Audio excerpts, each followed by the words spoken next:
One thing we've been asked a lot is how houses are different here in Germany than they are in the United States. So we're going to show you some really interesting things that we've learned from living in Germany.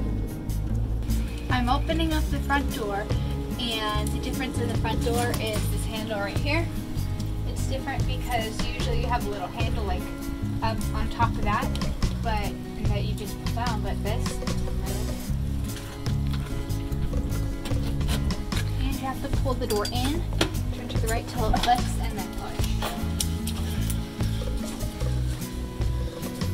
Another thing that we found super interesting was the bathrooms in Germany. Our particular house has a bathroom in the front entryway. You'll notice that the toilet doesn't sit on the ground, it actually attaches in the wall. There's no tank on the back, and you press the large button to flush the toilet. You'll also notice there's not a whole lot of water in the toilet bowl. That is probably for conservation purposes, to not waste too much water, but as you can imagine, things can get very messy very easily for even the average person. So you will notice that every bathroom, whether it's public or private, has a toilet brush in order to clean up after yourself, shall we say. One of my favorite things about German houses are these cool Rolladens or Rolladens, depending on how you want to say it. They are like built-in shades that you can lower when it's sunny out, and you can put it up whenever you'd like. Ultimately, the main goal of these Rolladens are for energy efficiency, as they don't have air conditioners, so the Rolladens help to keep it cool in the summer. And my kids like to pretend they live on the moon and call these blast shields. So in Germany, if you have lawn, you probably also have an electric lawnmower. They're much quieter, but it is kind of like vacuuming because you have to have it attached at all times.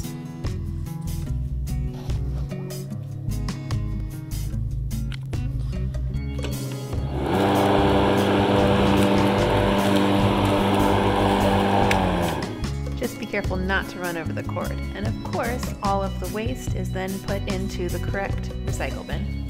The Germans use radiator heat in the wintertime. The knob lets you turn it off and on. But again, you won't find an air conditioner in the house. For the summer heat, you would just use a fan. You can hold them up. This one is out front.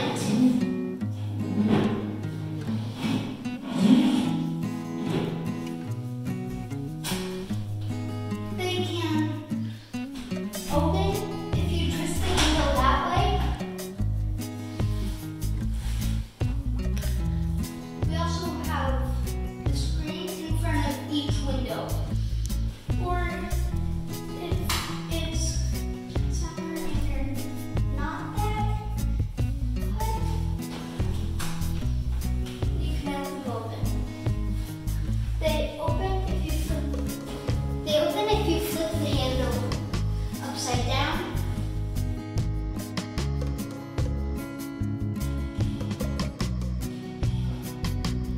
And if you want to sleep in on Saturday morning, or perhaps you work the night shift, these Rolladens are amazing at blacking out.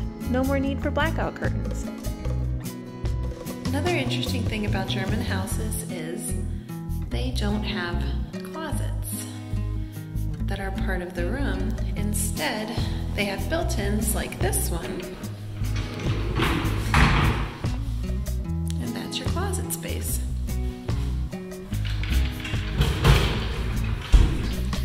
And sometimes you'll have some drawers as well, and shelves. I found the sinks to be so interesting. They're circular, and there is a deeper portion, and then there is the more shallow side with the drain. My friend said that what she does is she washes the dishes on the left and lets them air dry on the right. You'll also notice that a typical stove is not very big, and the same goes for the oven. I have my hand there for comparison. Also, remember, if you're baking, you're going to be doing it in Celsius because they use the metric system.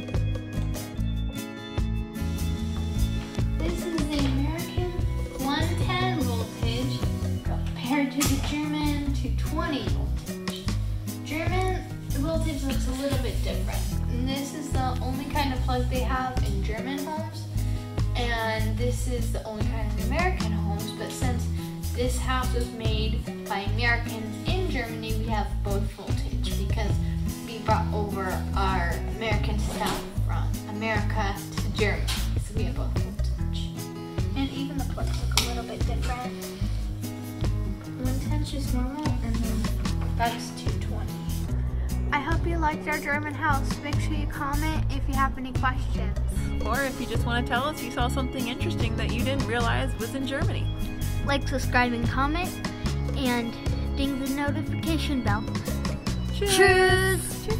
Auf Wiedersehen!